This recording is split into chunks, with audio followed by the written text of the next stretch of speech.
Shalom Bapak Ibu, mari kita mulai ibadah pagi hari ini dengan pembacaan Amsal pasal 1. Amsal Salomo bin Daud, Raja Israel. Untuk mengetahui hikmat dan didikan, untuk mengerti kata-kata yang bermakna, untuk menerima didikan yang menjadikan pandai, serta kebenaran, keadilan, dan kejujuran, untuk memberikan kecerdasan kepada orang yang tak berpengetahuan, dan pengetahuan serta kebijaksanaan kepada orang muda.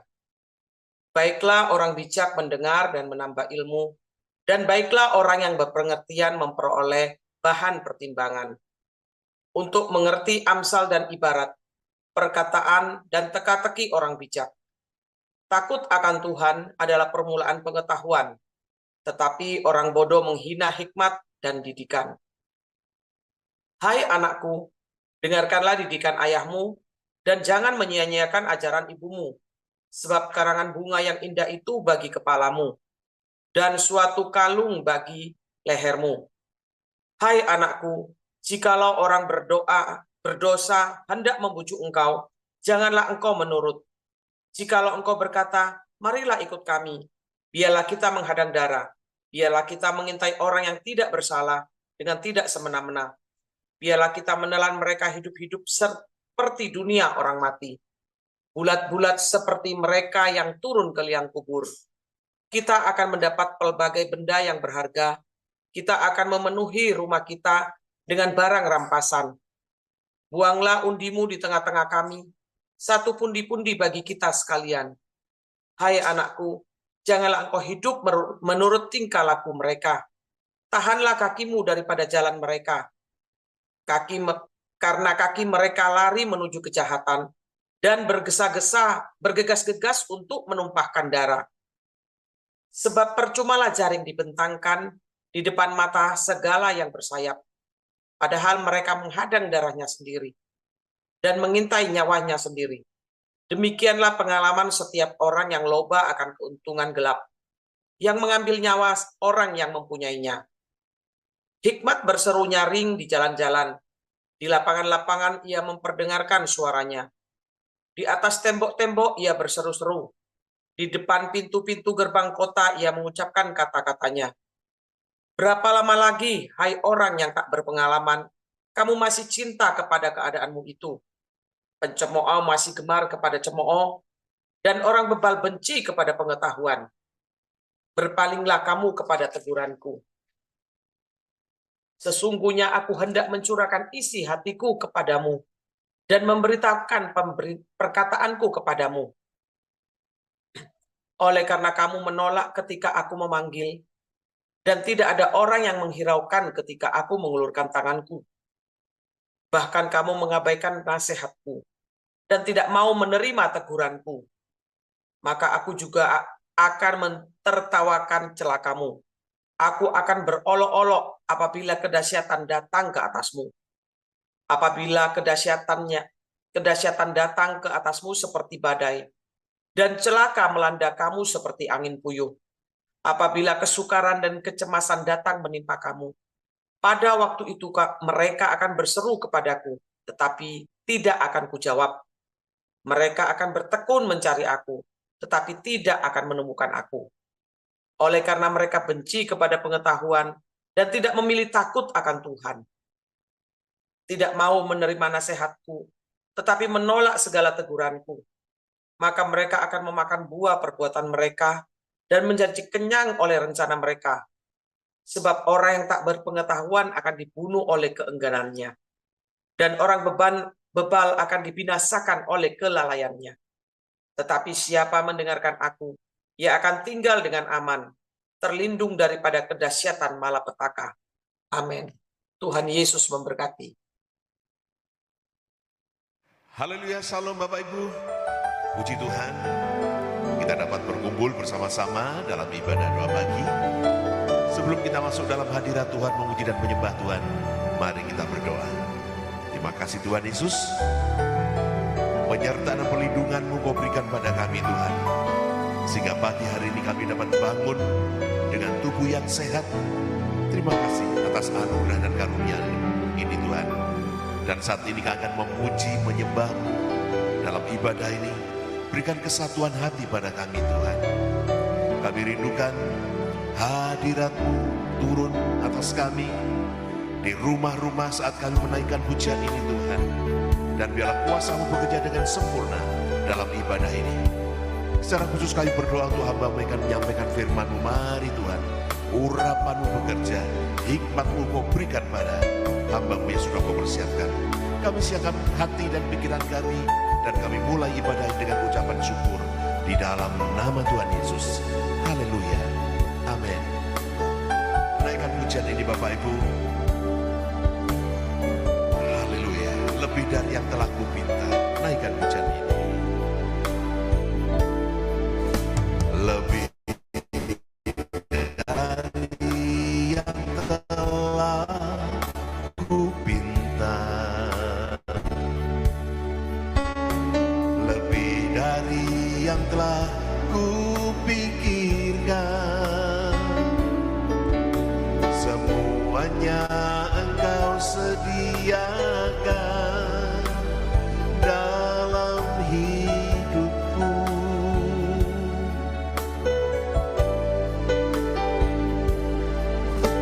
Tidak dapat aku mengukurnya,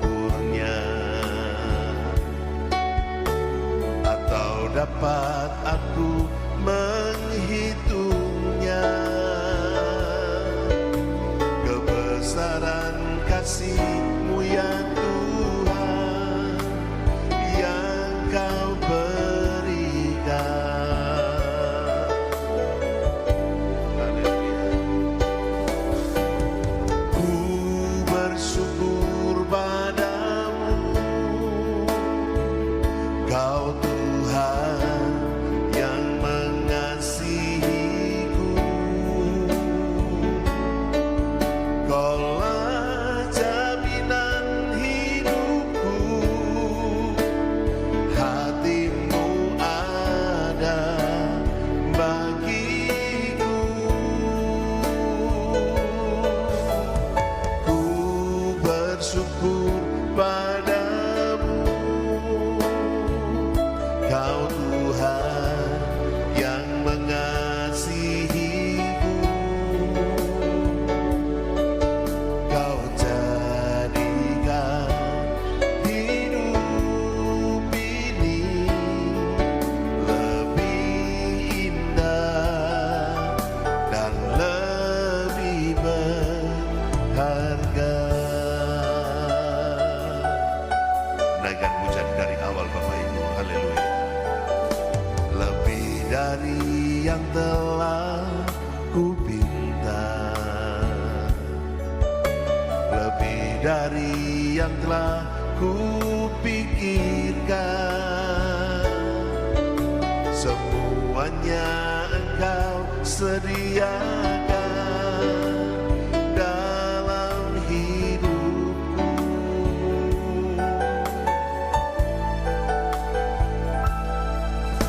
Tidak dapat aku mengukurnya, tidak dapat aku menghitungnya. Kebesaran kasih-Mu ya Tuhan yang Kau berikan.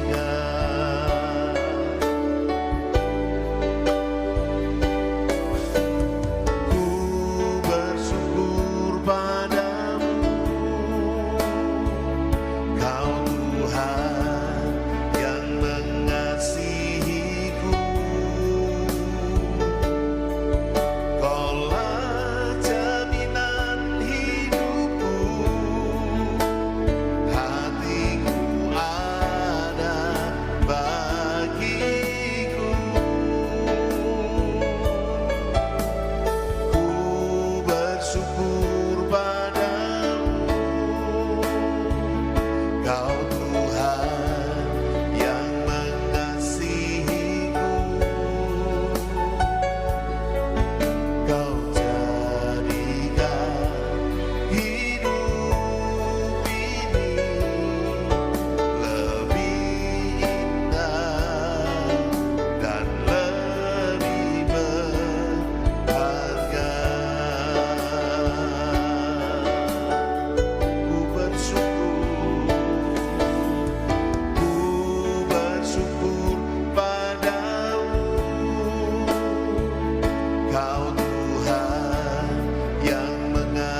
syukur padamu,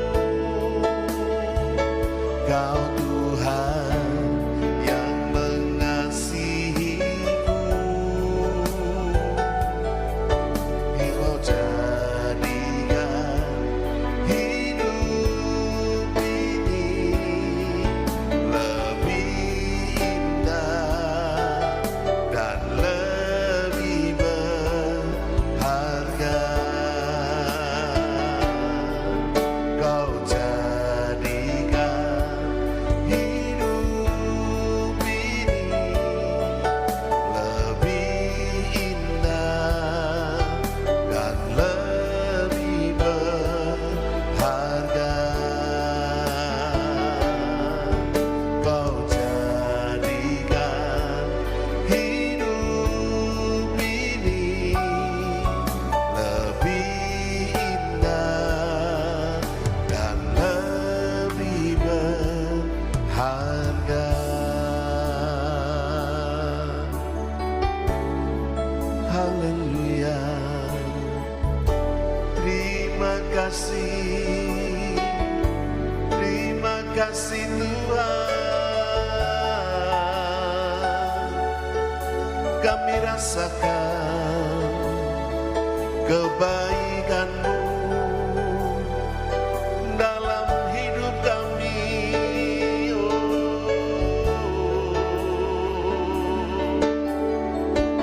Haleluya.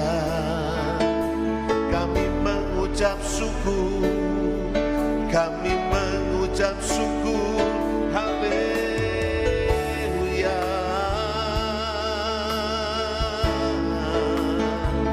Rasakan kebaikan-Mu. Haleluya.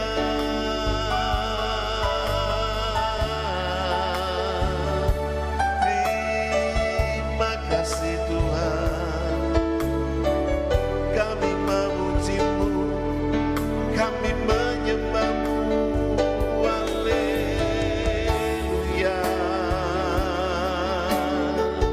Terima kasih Tuhan. Engkau sungguh baik, Engkau sangat baik. Haleluya.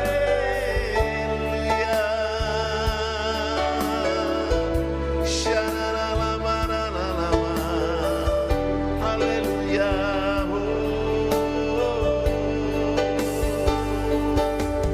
Terima kasih Tuhan. Terima kasih. Kami mengucap syukur, mengucap syukur. Haleluya.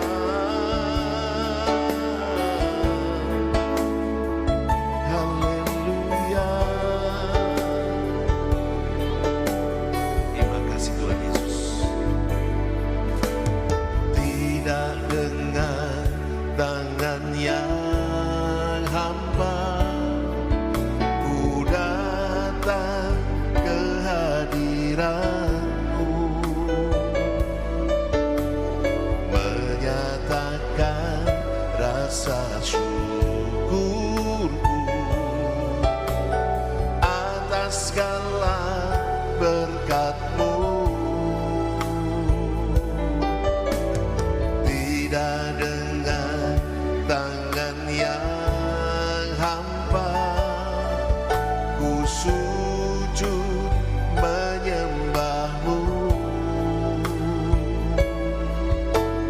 persembahkan seluruh hidupku di atas mezbah-Mu.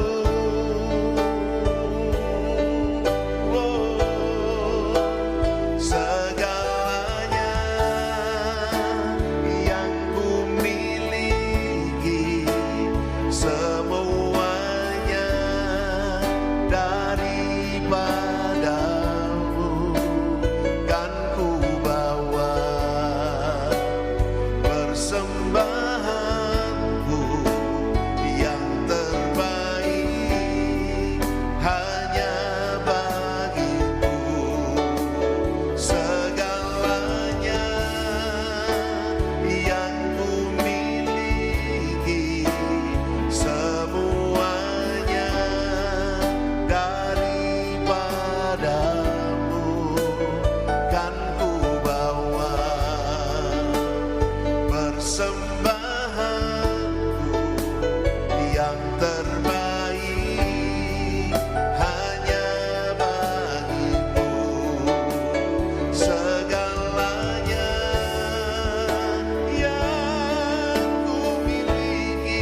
dengan tangan yang hamba, ku sujud menyembahmu,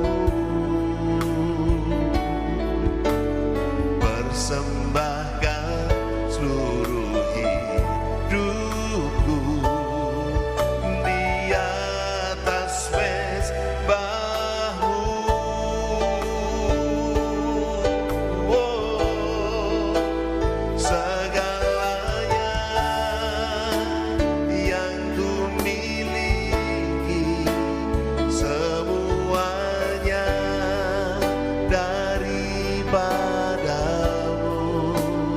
kan ku bawa, persembahanku yang terbaik hanya bagimu. Segalanya yang ku miliki, semuanya daripadamu kan ku bawa, persembahanku yang terbaik hanya bagimu kan ku bawa,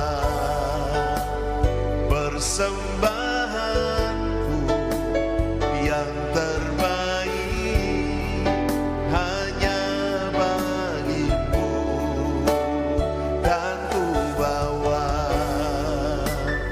persembahanku yang terbaik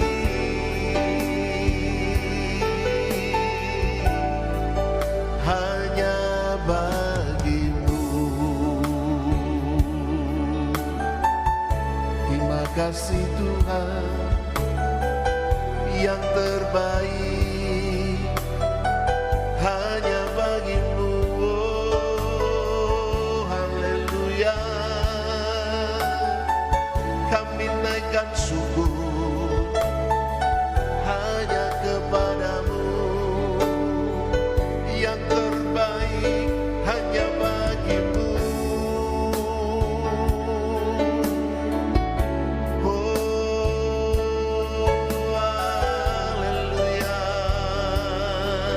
Terima kasih Yesus Tuhan, Allah yang kami sembah, hanya Kau yang kami tinggikan, yang terbaik kami berikan kepadamu Yesus Tuhan.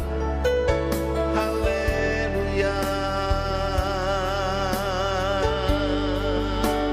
Sekali Yesus, selamanya Yesus, harapanku takkan hilang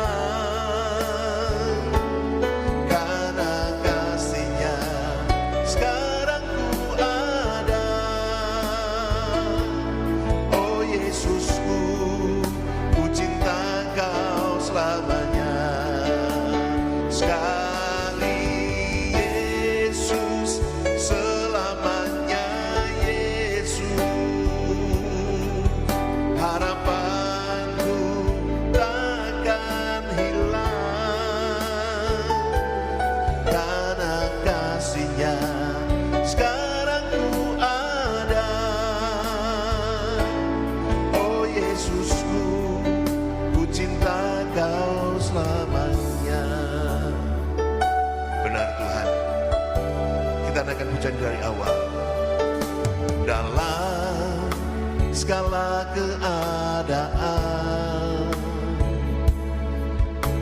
waktu berlimpah maupun kurang, tetapi Yesus yang mempesona hatiku,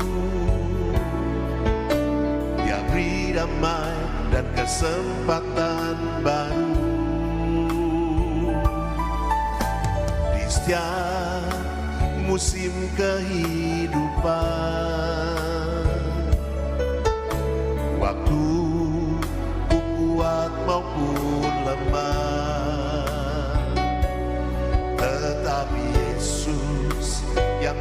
mempesona hatiku. Dia beri hidup dan kesempatan baru sekali. Yesus selamanya, Yesus harapanku takkan hilang karena kasih-Nya sekarang ku ada. Oh Yesusku, ku cinta Kau selamanya. Sekali Yesus selamanya, Yesus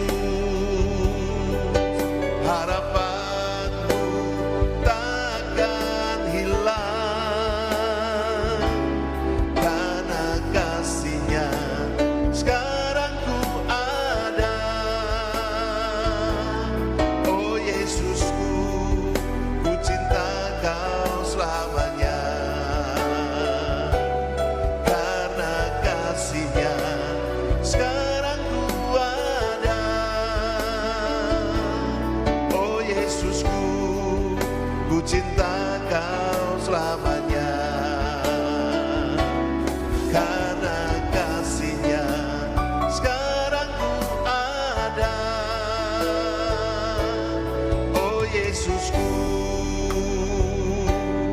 ku cinta Kau selamanya.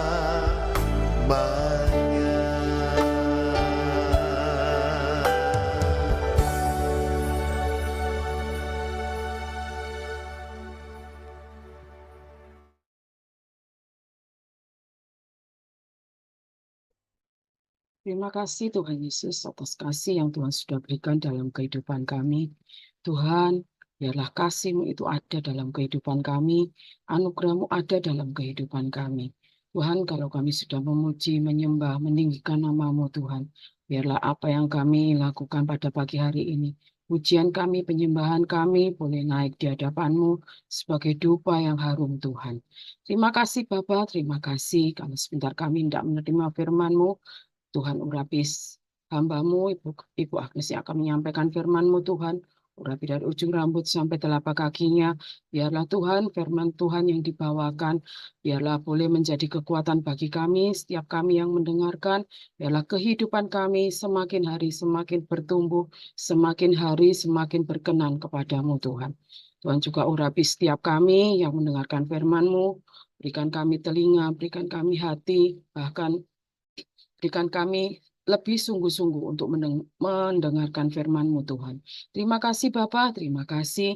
Kami percaya Tuhan, kuasa-Mu ada di tengah-tengah setiap kami, walaupun kami dipisahkan oleh ruang dan tempat Tuhan. Kami percaya kuasa-Mu ada di tengah-tengah kami. Dan Tuhan, kami berdoa juga bila kuasa iblis yang akan mengganggu kami di dalam menerima firman-Mu, Tuhan, patahkan dengan kuasa Roh Kudus-Mu Tuhan. Terima kasih Bapa, terima kasih.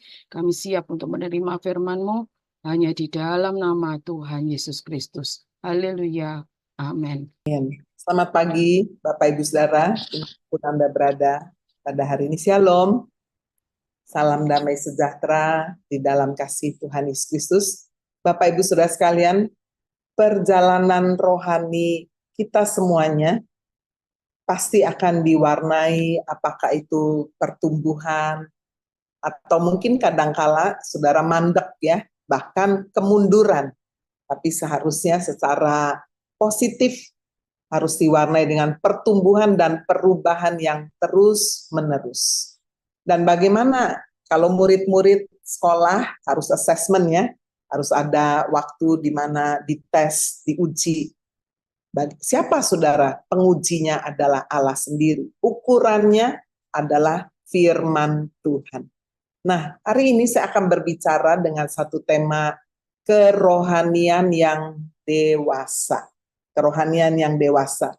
Sama seperti Bapak Ibu memiliki anak-anak, pasti setelah anak itu dilahirkan, Bapak Ibu merindukan anak itu boleh bertumbuh.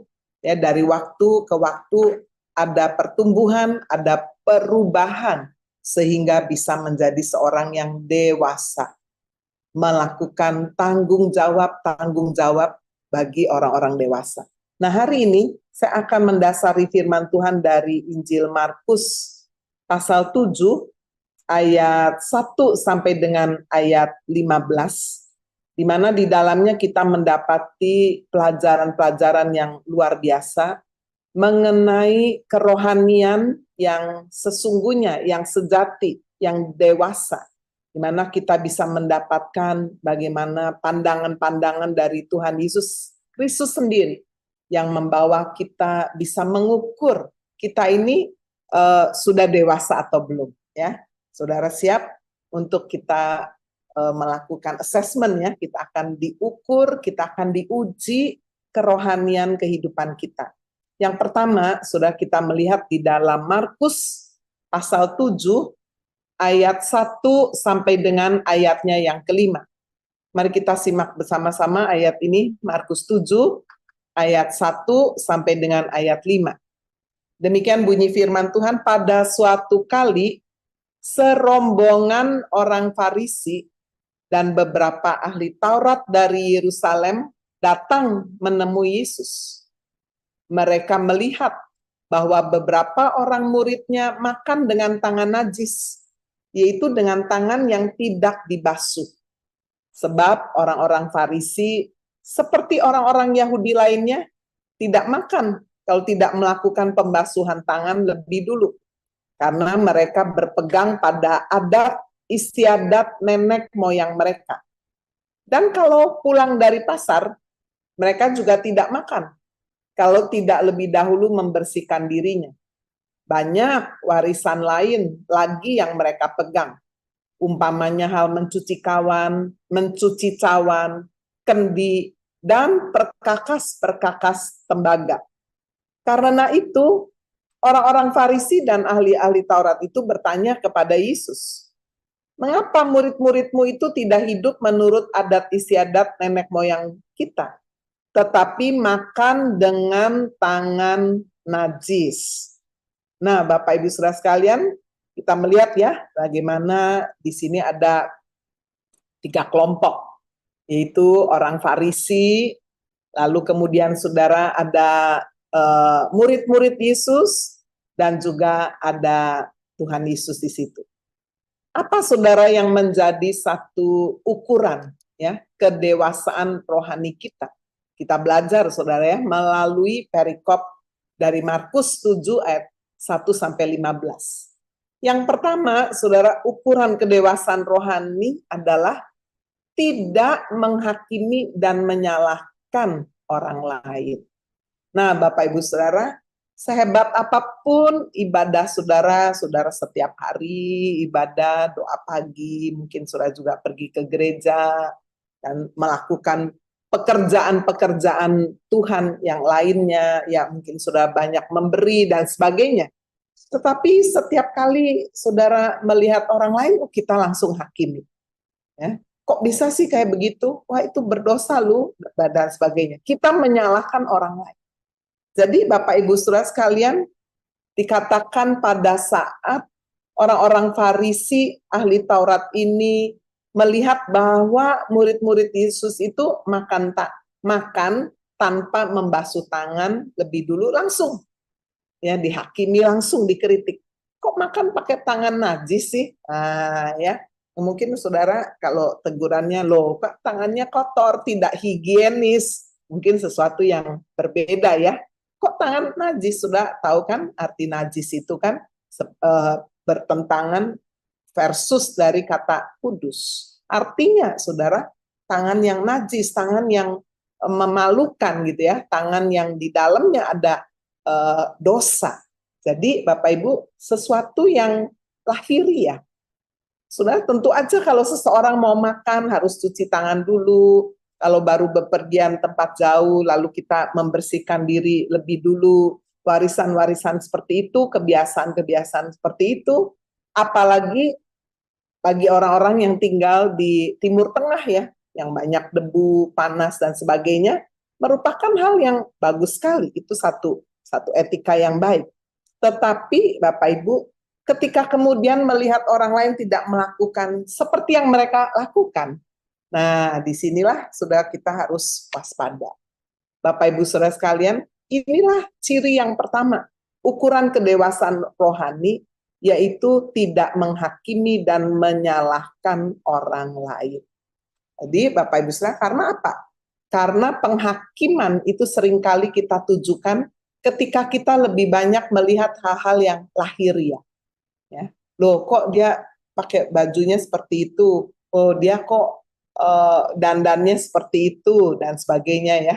Jadi hal-hal yang lahiriah. Coba kita lihat di dalam ayat yang ke-6 ya, dari Markus pasal yang ke-7 ini, di mana Yesus lebih melihat ke dalam hati manusia. Jadi saudara, waktu murid-muridnya itu dikritik makan tanpa membasuh tangan dan langsung dikatakan, kamu makan kok pakai tangan yang najis gitu ya, enggak boleh, itu dosa, itu kira-kira kayak begitu ya. Nah, Yesuslah yang menjawab langsung ya di ayat yang ke-6. Benarlah nubuat Yesaya tentang kamu, hai orang-orang munafik. Sebab ada tertulis, bangsa ini memuliakan aku dengan bibirnya, padahal hatinya jauh daripada. Jadi Bapak Ibu Saudara, di sini kita bisa melihat pembelaan Yesus sudah langsung menegur orang Farisi ahli Taurat. Bapak Ibu, kalau kita melihat perjalanan kehidupan Tuhan Yesus, menarik sekali ya. Pelayanannya 3,5 tahun, tapi berdampak luar biasa dan melakukan transformasi yang sungguh dibutuhkan oleh manusia yang berdosa.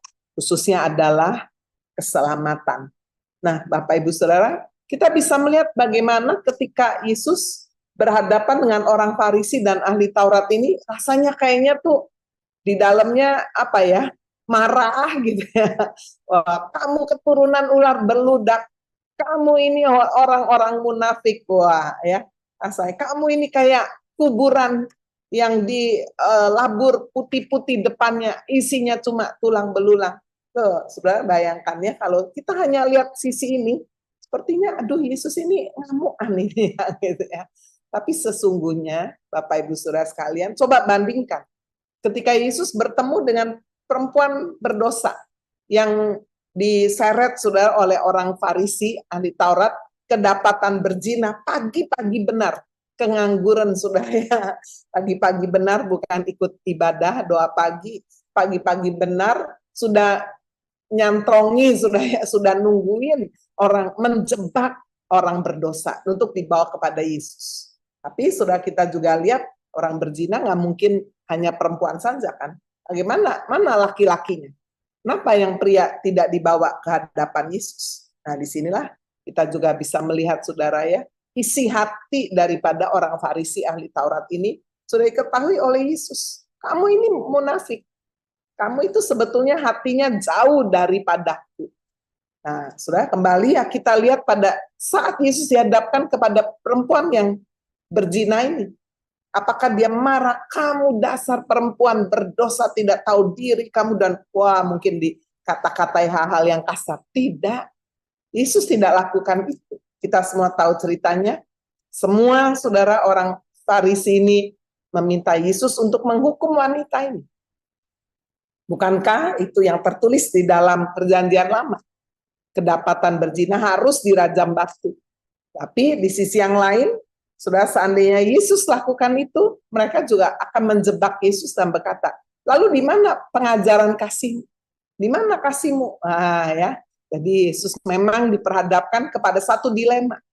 Tapi saudara, kita tahu semua, akhirnya Yesus berkata, baiklah, siapa yang merasa dirinya tidak berdosa? Lempari dulu wanita ini pertama kali dengan batu, silakan. Nggak ada, saudara ya. Mulai dari yang paling tua meninggalkan Yesus sampai semuanya. Dan ketika Yesus tinggal berdua dengan wanita itu berkata, pergilah, aku pun tidak menghukum kamu, pergilah, tapi jangan berbuat dosa lagi. Jadi saudara, kita harus membedakan ya, sikap Bapak Ibu Saudara kita kepada orang yang belum mengenal Kristus. Kita tidak boleh marah-marah saudara kalau melihat perbuatan dosa mereka. Karena mereka istilahnya Pak, belum memiliki modal sudah ya, kuasa untuk mereka bisa mengatasi dosa. Mereka masih hidup di dalam gelap. Saudara, kalau orang buta jatuh tersandung, masa saudara mau marahi? Kenapa jalan itu kok nggak hati-hati sampai jatuh? Loh, saya buta. Kira-kira gitu ya. Nah, sama seperti jika saudara memarahi orang berdosa yang belum terbuka mata rohaninya, masih hidup dalam kegelapan, tapi kalau dia jatuh dalam dosa, saudara marahi, saudara kutuki, saudara hakimi. Nah, tidak mungkin kan. Demikian juga kalau saudara lihat perjumpaan Yesus dengan perempuan Samaria, ya, di sumur, saudara sekalian. Ya, wanita itu udah kawin 5 kali. Yesus tahu itu bukan wanita baik-baik. Tetapi apakah Yesus membuka pembicaraan dengan berkata, aku tahu siapa kamu, kamu ini wanita bejat, kamu ini wanita, waduh kamu kalau mati pasti masuk neraka. Apakah itu sudah pendekatan penginjilan yang dilakukan oleh Yesus? Tidak. Di situ kita bisa melihat satu pendekatan penginjilan yang luar biasa, membuka komunikasi, perkenalan, dan sebagainya. Berbicara mengenai kebutuhan manusia, kebutuhan hidup, sampai tidak melupakan tujuannya, menemplak dosa, dan memperkenalkan Mesias. Yesus adalah Mesias. Jadi saudara, kita bisa melihat perbedaan yang seharusnya kita teladani dalam hidup ini.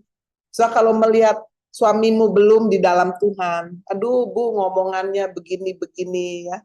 Ya, saudara harus berkata, Pak, maklum. Dalam hati, maklum. Karena dia masih hidup dalam kegelapan. Makanya saudara tersandung-sandung terus. Saudara punya anak, punya tetangga, punya teman, ya. Waduh, nggak hidupnya atau cara berpakaiannya atau segalanya, ya, perbuatannya nggak sesuai. Saudara, dalam hati apa? Saudara nggak boleh marah kepada mereka. Karena apa? Mereka belum memiliki kuasa untuk bisa hidup benar. Tapi sebaliknya kita melihat bagaimana sikap Yesus kepada para guru, orang-orang Farisi, ahli-ahli Taurat. Wah, nggak tanggung-tanggung, saudara. Ya, di situ sepertinya kita tidak melihat ada kasih. Kasih itu tidak selalu isinya adalah pujian, loh, saudara. Kasih isinya tidak harus selalu memberi apa yang diinginkan. Tapi kasih juga berbicara ada disiplin, ada didikan, ada hajaran jika dibutuhkan. Itu sebabnya kita dengar firman Tuhan jangan cuma yang ngelus-ngelus aja, yang enak-enak aja, yang berkat-berkat terus.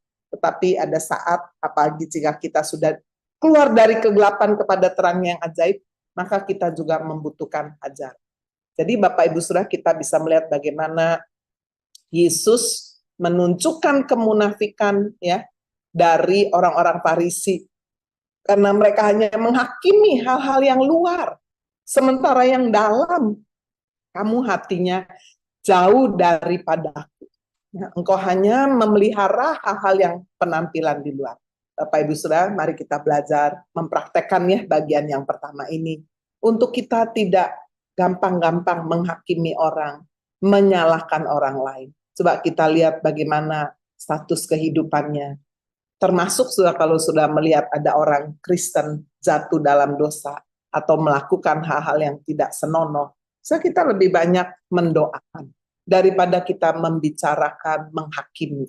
Firman Tuhan mengingatkan kita dalam 1 Korintus 10 ayat 12. Hati-hatilah kamu supaya kamu yang merasa dirinya teguh berdiri, hati-hatilah supaya kamu jangan jatuh di dalam dosa. Sekarang mari kita melihat ciri yang kedua, surah kedewasaan rohani. Mari kita membaca di dalam Markus pasal 7, ayat 7 sampai dengan ayatnya yang ke-8. Markus pasal 7, ayat 7 sampai dengan ayatnya yang ke-8. Demikian bunyi firman Tuhan. Percuma mereka beribadah kepadaku, sedangkan ajaran yang mereka ajarkan ialah perintah manusia. Perintah Allah kamu abaikan untuk berpegang pada adat istiadat manusia. Nah, saudara ya. Jadi ciri yang kedua orang yang tidak dewasa rohani itu lebih mengutamakan tradisi manusia. Sementara yang dewasa ini, ciri yang dewasa ya, mengutamakan perintah Allah di atas tradisi manusia. Jadi Bapak Ibu Saudara, Yesus ini berkata, percuma kamu beribadah, sedangkan yang diajarkan adalah perintah-perintah manusia. Jadi hati-hati Saudara ya, dalam saudara mendengarkan khotbah ya, apalagi sekarang gampang sekali saudara untuk mendengar khotbah dari hamba Tuhan siapapun lewat sosial media. Saya sarankan berhati-hati, minta hikmat Tuhan. Karena jangan-jangan saudara, yang saudara dengarkan itu hanya motivasi aja, bukan firman Tuhan. Hanya perintah-perintah ajaran manusia saja. Ya, Yesus berkata, yang kamu ajarkan adalah perintah manusia. Sementara perintah Allah yang paling utama, yang paling penting, yang paling mendesak kamu abaikan. Kamu hanya berpegang pada adat istiadat manusia. Harus berdoa jam berapa, ya harus doa adab mana, harus makan ini, harus minum ini, harus pergi ke sana, ya termasuk sudah kalau ada orang berkata, saudara mau dijawab doanya harus pergi ke Yerusalem. Wah, Bapak Ibu, bukankah Yesus juga mengajarkan tuh ya pertemuan dengan wanita Samaria yang berkata di gunung ini, di gunung itu. Yesus berkata, di mana? Di mana aja, saudara 2-3 orang berkumpul di dalam nama Yesus, aku ada. Wah ya, satu pengajaran yang sangat mengejutkan, revolusioner buat orang-orang Yahudi yang percaya di gunung ini, di gunung itu, di tempat ini, tempat itu. Bapak Ibu Saudara, ciri kedewasaan rohani adalah mengutamakan perintah Allah di atas tradisi atau di atas mitos, tahayul, dongeng-dongeng. 1 Timotius 4 ayat 7-8 berkata, tetapi jauhilah tahayul, 1 Timotius 4 ayat 7-8. Tetapi jauhilah tahayul dan dongeng nenek-nenek tua. Nah, saudara, ada banyak kita masih hidup, ya orang Tionghoa bilang misin ya, ada tahayul. Nah, misalnya apa, sudah kalau acara kematian, nah ya, nggak boleh waktu masukkan peti matinya itu ke dalam kuburan nggak boleh dilihat. Kenapa, sudah? Apa hubungan? Nggak ada hubungan. Kalau malam-malam jangan nyapu, waduh, nanti jodohnya susah katanya.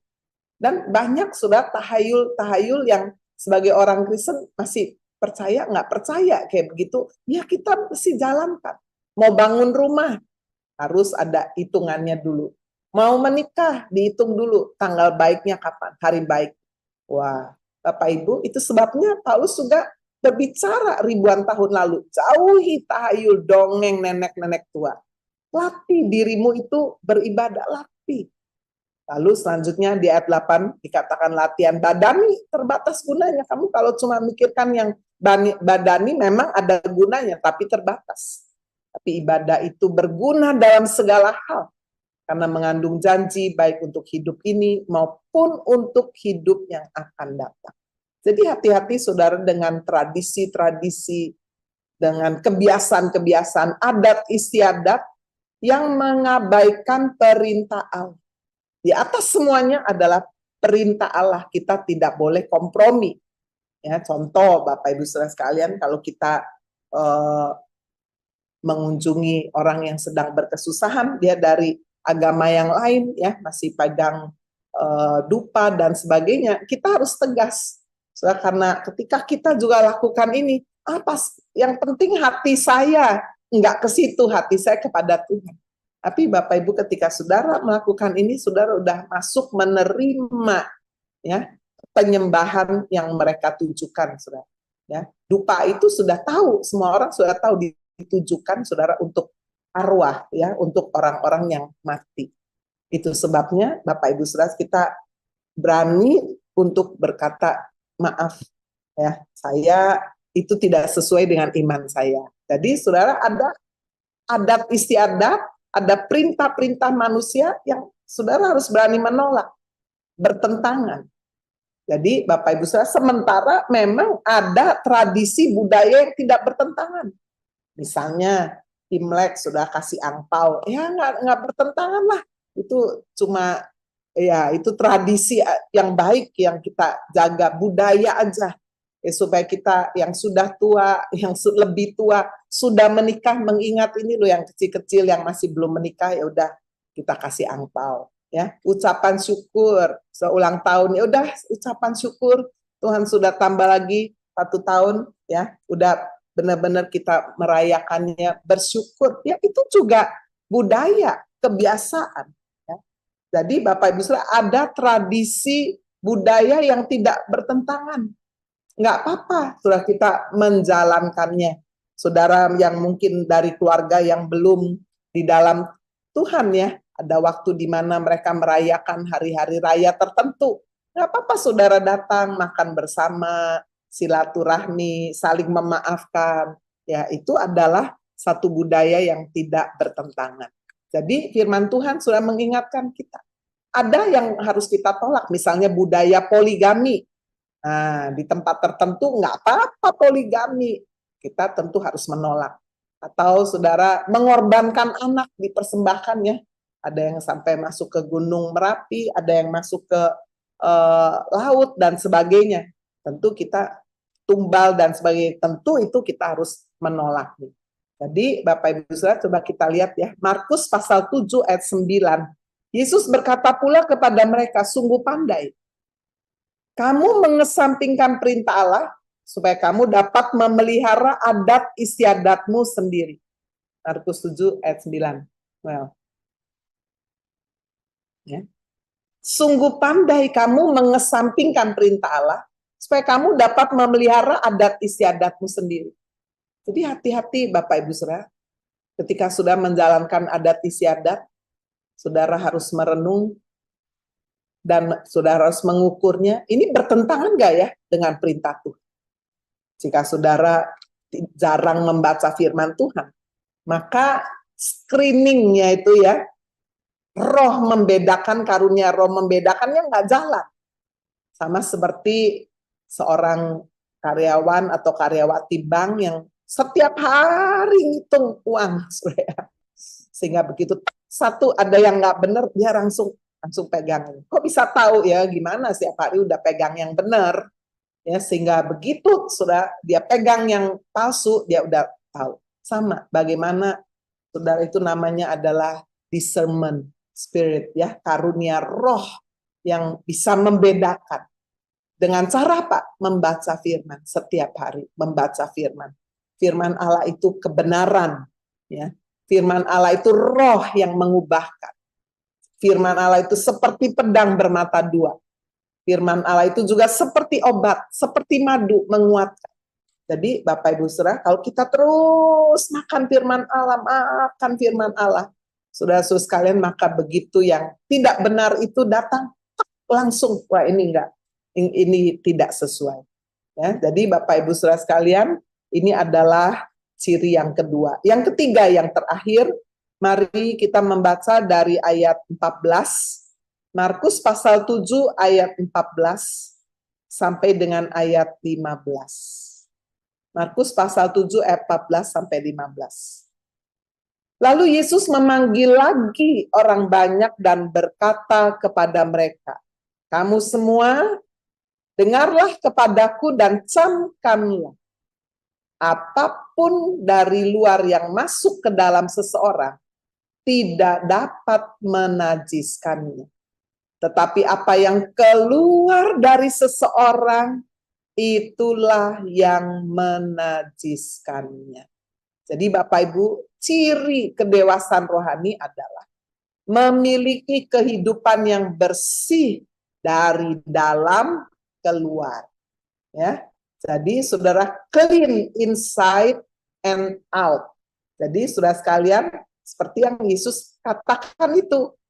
Jadi benar-benar saudara, apa saja dari luar itu kalau masuk nggak menajiskan.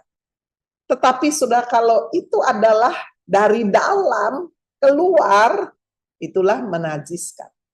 Ya, ada orang-orang tertentu sering mengucapkan kalau marah kata-kata binatang. Contoh, sudah ya, saya sebetulnya penyayang binatang yang namanya anjing. Jadi kadang-kadang protes juga.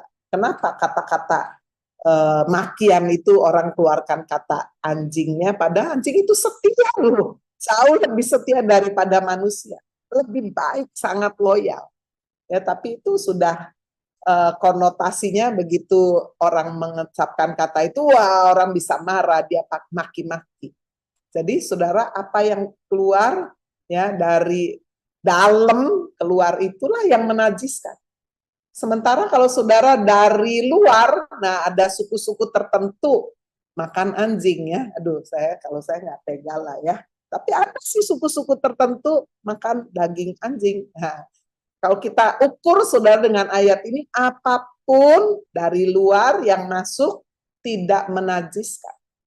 Nah, saudara suka makan babi, apapun masuk dari luar ke dalam tidak menajiskan. Tapi dari dalam keluar, nah itu yang menajiskan. Jadi Bapak Ibu Saudara, ukuran kedewasaan sekali lagi bukan hal-hal yang lahir ya. Walaupun Bapak Ibu, jika kita benar-benar sudah dipenuhi, dipimpin Roh Kudus, maka saudara sekalian, apa yang ada di dalam ini akan mempengaruhi yang keluar. Cara kita berbicara, cara kita berdandan, ya, cara kita berpakaian. Saudara nggak bilang, oh ini mode, saya cuma ikut mode aja. Nggak bisa, ada discernment spirit. Waduh, saya pakai baju terbuka-terbuka begini, gimana ya? Apa ya kata orang? Aku kok lebih menyerupai seperti orang dunia. Nah, itu ya. Jadi Bapak Ibu, ada hal-hal di dalam kehidupan kita di mana kita sebetulnya nggak usah diajari. Jangan begini, jangan begitu. Waduh, ini ada Ibu Pendeta, ini ada Pak Pendeta. Nggak boleh kayak begini ya. Kita nggak boleh. Kalau nggak ada, wah berarti. Nah, itu kan sama seperti kalau saudara jalan nggak ada polisi, lampu merah ya tabas aja. Berarti kita tidak punya integritas itu ya. Karena integritas itu melakukan apapun sekalipun tidak dilihat oleh orang. Jadi Bapak Ibu, inilah ciri yang ketiga ukuran kedewasaan. Memiliki kehidupan yang bersih dari dalam keluar. Coba kita lanjut melihat saudara ya, ayat tadi sudah ya sampai dengan ayat 15. Apapun dari luar yang masuk ke dalam seseorang tidak dapat itu menajiskan. Tetapi apa yang keluar dari seseorang itulah yang menajiskan. Orang Farisi lebih penting ritual yang di luar. Jadi Bapak Ibu, mungkin masih ada sampai sekarang orang Kristen yang bingung, Bu, perjanjian lama itu gimana sih? Kita jalankan apa enggak ya? Nah, Bapak Ibu harus memahami dalam perjanjian lama itu ada 3 bagian ya yang kita harus perhatikan. Ini secara sepintas saja. Besok-besok bisa lebih detail. Yaitu yang seremonial. Seremonial yaitu seperti itu. Jadi mementingkan mungkin membasuh cawan, ya, cuci kaki dan sebagainya, seremonial, mempersembahkan korban binatang, lalu kemudian mereka melakukan seremonial makan lemak, sudah tidak boleh bercampur dengan roti misalnya ya, tidak boleh saudara susu dengan daging nggak boleh. Jadi kalau saudara di Israel, kalau makan daging pasti tidak ada susu, nggak boleh bercampur. Jadi susu itu hanya pagi, dan pagi nggak ada daging. Ya itu memang adalah aturan seremonial. Tidak boleh pakai baju yang misalnya bahannya berbeda. Nah, itu semua seremonial. Tapi juga ada yang moral atau ethics, yaitu 10 perintah Allah itu moral, jangan membunuh, jangan mencuri dan sebagainya. Dan yang ketiga adalah hukum yudisial. Apa itu saudara? Hukum yudisial itu adalah sebagai tradisi bangsa Yahudi. Contoh, kalau mencuri domba harus dikembalikan ya. Hukumnya kalau kita contoh coba kita lihat di dalam Keluaran pasal 22 ayat 1. Nah, apabila seorang mencuri seekor lembu atau seekor domba dan membantai menjualnya, maka ia harus membayar gantinya 5 ekor lembu, ganti lembu itu, dan 4 ekor domba, ganti domba itu. Jadi kalau curi, saudara gantinya 4 kali kalau domba. Kalau lembu gantinya 5 kali. Nah, itu namanya hukum yudisial. Apakah kemudian kita akan terapkan terus sampai sekarang perjanjian baru? Nah, jadi saudara, yang harus dipertahankan adalah moral, etik itu ya. Tetap sampai perjanjian baru. Lalu Yesus berkata dirangkumkan yaitu di dalam hukum kasih. Kasih Tuhan Allah dengan sesama, kasihlah Tuhan Allahmu dengan segenap hati, segenap jiwa, segenap kekuatan. Dan hukum yang kedua, kasihilah sesamamu manusia. Jadi saudara, yang kita tidak lakukan lagi adalah seremonial dan hukum yudisial itu. Ya, hukum yang dalamnya tradisi-tradisi Yahudi. Kenapa Bapak Ibu Saudara? Karena itu sudah digenapi oleh Yesus Kristus. Saudara menjalankan hukum yudisial sampai hari ini, ada yang berzina, wah, hukumannya dirajam batu. Nah, kalau ada yang melakukan kesalahan hukum cambuk, tidak boleh lebih dari 40 kali. Itu sebabnya Yesus dicambuk. Ya, karena dia dianggap sudah melakukan kejahatan. Jadi Bapak Ibu Saudara, hari ini kita diingatkan, diarahkan kembali untuk kita bertumbuh, memiliki kerohanian yang dewasa. Kita belajar sudah untuk tidak menghakimi dan menyalahkan orang lain. Untuk kita mengutamakan perintah Allah di atas perintah manusia, di atas tradisi, dan memiliki kehidupan yang bersih, yang kudus, dari dalam keluar. Amin. Tuhan Yesus memberkati. Terima kasih mereka yang sekolah, kuliah, berdagang, ke kantor, atau perjalanan keluar kota yang lain, Tuhan sertai dan buat berhasil. Pertemukan kami kembali besok dalam doa pagi membangunkan fajar. Mari Bapak Ibu kita angkat kedua tangan kita. Bapak Ibu Saudara yang dikasihi Tuhan Yesus Kristus, terimalah berkat yang melimpah dari Allah Bapa di surga, kasih karunia dari Tuhan Yesus Kristus, pertolongan, penghiburan, kekuatan dari Allah Roh Kudus turun, menyertai Bapak Ibu Saudara mulai pagi ini, sampai Maranatha Tuhan Yesus datang kembali kali yang kedua. Haleluya. Dalam nama Tuhan Yesus Kristus kita semua yang percaya berkata, amin. Terima kasih semua yang sudah melayani. Tuhan berkati, sampai ketemu besok. Jangan lupa yang ikut outing.